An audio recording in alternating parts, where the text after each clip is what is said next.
Rickey, Smiley, Unleashed. All right, y'all, Rickey Smiley Morning Show. Hey, this morning in Unleashed, we are discussing raising our young men. I always talk about the importance of men stepping up and being active, and involved. But we have given, we have to be given the opportunity, though. And that's what a lot of men been complaining about. Yesterday, I heard a clip from my good friend Steve on his TV show that really, really hit home. And I think I played it about 5 times when his mother got up and started having a conversation. I was asked a question. Listen to this. I've been with my husband for about 19 years, and we have 2 children together. He's the disciplinary in the household. However, at times when he's going in on our boys, I'll chime in because I feel like he's being a little too rough on them. He feels like I'm making them soft. How should I respond to this, or how should I act in the situations when he's disciplining our boys? Well, you don't have to agree with everything he does, but why don't you just stay out the way? I mean, and I'm not being sexist, but listen to this. Why did you marry your husband? Because I love him. Is he the man of your dreams? Yes, he is. Is he the man you hope your sons will grow up to be? Yes. So why would you stop him from raising them into that?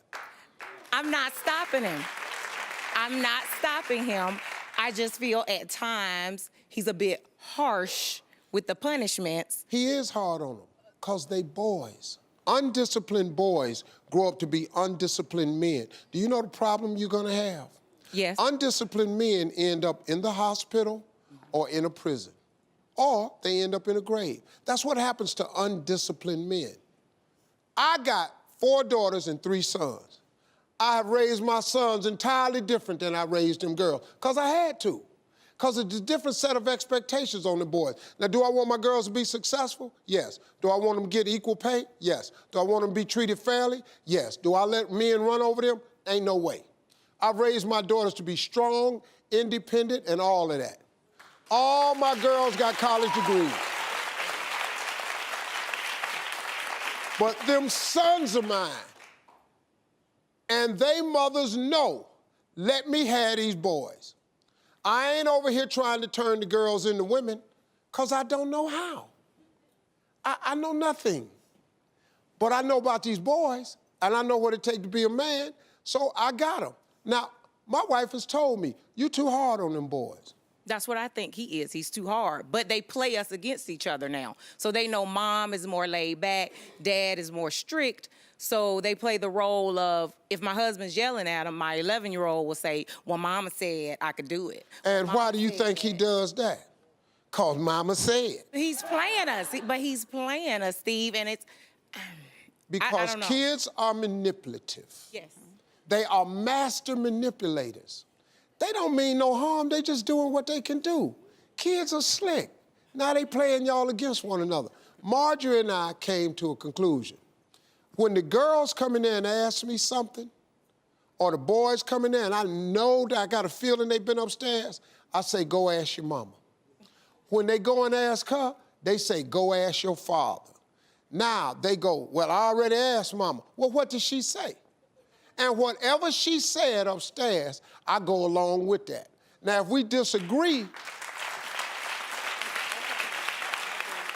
Marjorie and I, our kids are older now. Marjorie and I never allowed them to see us disagree in front of them. You can disagree with your husband, you just can't do it in front of the boys.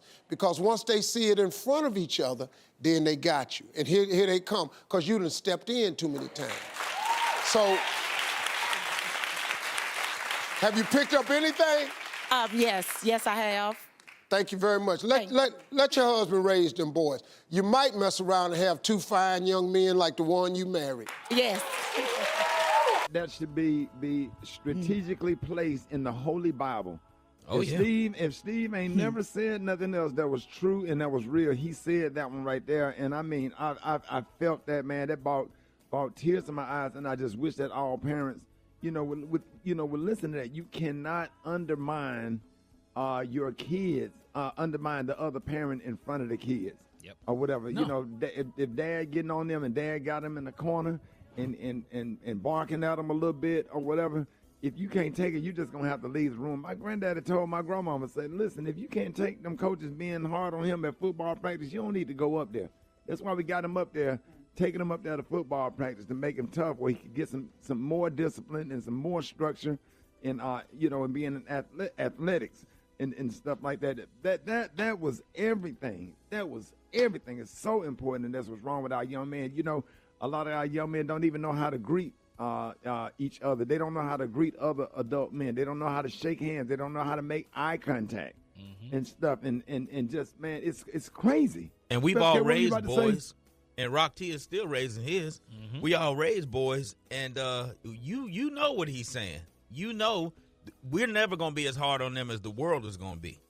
Right. You got to. Yeah, he dead on. You're right, Rick, man. That what he just said, it should be in bold red letters placed everywhere.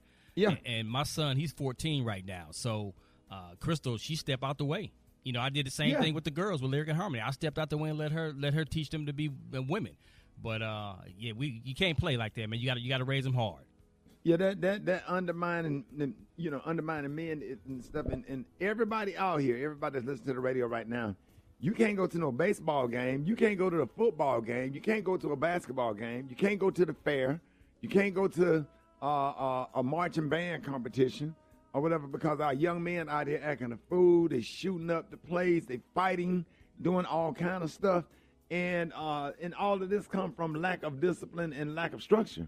Ain't nobody out there doing that that's raised by their dad, because they got somebody to answer to. And it's not just on the misbehaving side. It's on the side of there's things boys just need to know how to do. I need to know that my son knows how to determine what's wrong with a car if he's out with somebody and the car won't start. He needs to know how to change a tire. He needs to know how to cut grass. He needs to know how to do manly things. Yeah, I'm telling y'all, what Steve said was so important. But here's the key. Giving kids more of what you had as opposed to what you didn't have. We raise our kids trying to give them what we didn't have or whatever, and sometimes it's okay for them not to have it. Give them more of what you had. If you like the way you are and if you like how successful you are, give them exactly what you had. And that's what I try to give mine, just that discipline and that structure. It is so important. If they don't have it, it could cause them to go to prison, send them to an early grave, and just have them in all kind of situations, and then now you're wasting all your money trying to get them out of trouble. So y'all just keep that in mind. But that was a clip that really touched my heart, and I just wanted to play that. Stop being soft on these boys, and then, you know, if there's an uncle, if there's a pastor, if there's a deacon, if there's a coach, anybody that want to play a role in their life, if the father is not there, allow them to, and allow them to do it without undermining them when it's something you don't agree with. Pull them to the side and have that conversation or whatever, or ask questions. Say, hey, do you think, I'm just asking, do you think, or whatever, you know, because if anybody trying to take out time with your kid or whatever, let them, because that's a blessing to you and that's a blessing to your sons. All right, y'all, more Rickey Smiley Morning Show coming up.